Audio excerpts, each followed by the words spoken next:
This is my square of 9 program, and it's a typical, we can see that it is a spiral arrangements of numbers, usually with 1 or 0 in the center, and they spiral around out until 360 or 361. It's also called the square of 19 because 19 times 19 is the closest integer to 360. It's 361. But if we want to use this, we usually find that stocks that are trading, let's say at 53, will go up until they hit 57, which is along this row here. If they get through 57, they will go to 61. If they fail at 61, they would fail back to 57. If they go under 53, they would go to 49. So there's the tendency on stock prices is to trade from these vertical and horizontal crosses and also the diagonals and from one level to the next. So something might go from 190 to 197 to find resistance. These are also time periods. So with an origin date in the center, maybe 61 days, 61 weeks, 61 years from that event, you would get a turn. And you would also get one at 65, and you might get one at 69. So this is how we tie in time with this. We can change the size of our wheel by clicking on this, and this way we can get to any size we need. By the way, the one in the center is highlighted because of this over here. It says find a number, and I have one in there. Let's say you wanted to find the number 518 and you couldn't really see it in here. You could simply put in 518 and instantly it would show up where it was. This is good, especially if it's off the page. For instance, if we had something like this and we wanted to find the number, let's say 1032. And we don't, well, we can see that over here, but if it was off the page, we might have to go over to our scroll bar over here and toggle down and find a number over here like 1073, let's say. If you want to get rid of this green marker over here, just hit the clear button. Or if we can put a 0 in here, and then you'll have none, or you could put a 1 in there if you'd like to have a green in the center. And the reason we have the clear button is so we can click on any other number we want to keep placeholders for various dates and times. For instance, the low in March of 2009 was 666. We may want to make note of that. So let's clear these out. We may want to make note of that. And the all-time high in October of 2011 was 1576. We don't see that on here, so we may want to raise our price level scales. And then we can see that there it is over here, 1576. And so we could make a note of that by marking these things. And if we don't want those markers, we can always clear them. And the same thing might be true on Apple computer or something. If there was a low at 241, we may want to look at 307 or 386 or 463, and we may want to mark some of these various highs and lows in history to keep track of them.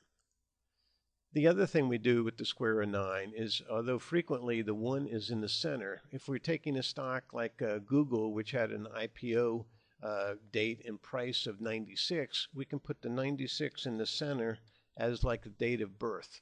And then when we just hit this marked up, we put center. Then we have a scale that starts at 96 and goes around.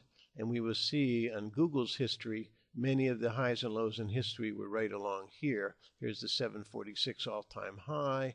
I think 476 was one of the first highs or lows. So these would be most of your targets on Google along the way, and you would find that many of the highs and lows in history would fall on this specific chart based on the IPO date. We could also find one, if we just want to clear that out, we can go back and just hit the start button and we're back at 1. Maybe we want to go down from a number. Maybe we had a stock that had a $125 high. We click the down button and then it starts spiraling down from 125, 124, and it goes around that way. Again, to clear it, we simply go like this. I also have a option on here to do things like bonds. Bonds are frequently listed in 30 seconds. But this would be a major low, let's say at 105.03. We hit the bonds in here, and they show 105.03 at a major low, and then we find out that straight up we have resistance at 111 even, 112.27, 124, etc. So the bonds would have major resistance areas on some of these corner points, and we can clearly see what they are. We could also spiral down on bonds if we knew the all-time high, let's say, was at 128.10. I don't know what it was, but I'm just guessing in there. We can put the down in here, then we hit the bonds key, and these will spiral down in 30 seconds behind the scenes so we can see where support and resistance is. So that's basically how we put the numbers in the center of the chart.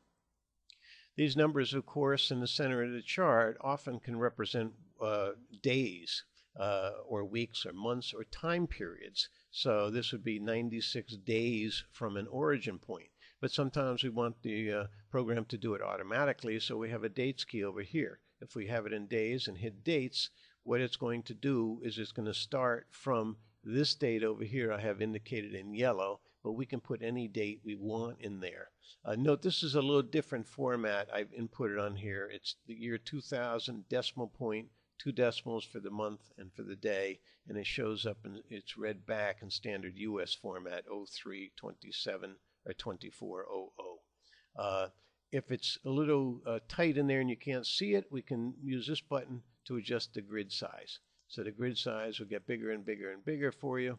Maybe we don't need all these rows, so we can at the same time take the rows down, make the grids bigger, and then we can do our days again, and maybe they were a little better for reading. Sometimes you click on a button, and if something disappears, it will show up again for you. So these would be the dates.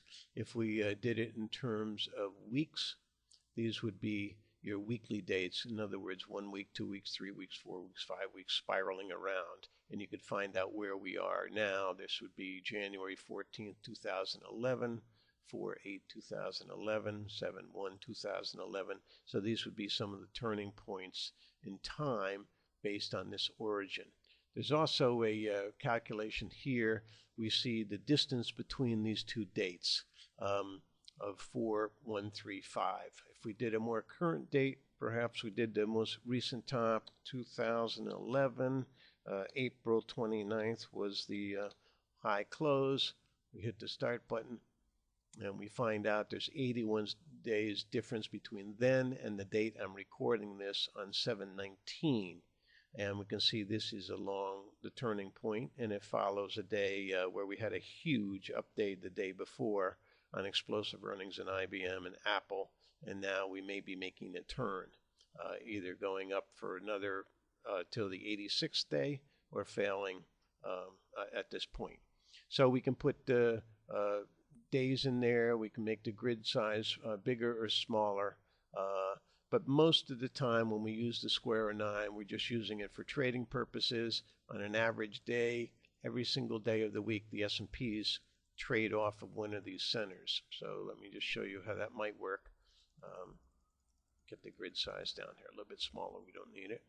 Clear off some of these marked numbers we have. Get rid of these things. On a given day, if we're in this 1279, 1297, 1315, these are the current trading ranges on the S&P.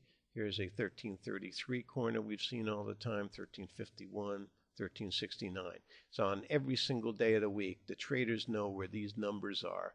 And if you know where the S&P is, sometimes they'll hesitate at a midpoint between the numbers on here. But these will be support and resistance on a day-to-day basis, and they will also be support and resistance based on time from a high or a low to today's date. So usually when you're on a time support or resistance and the price is on a support or resistance, you will get a reversal in trend. So this is the basic square of 9, and if you play with it, you'll find there are many, many other uses for it, and it's quite profitable to use it every day.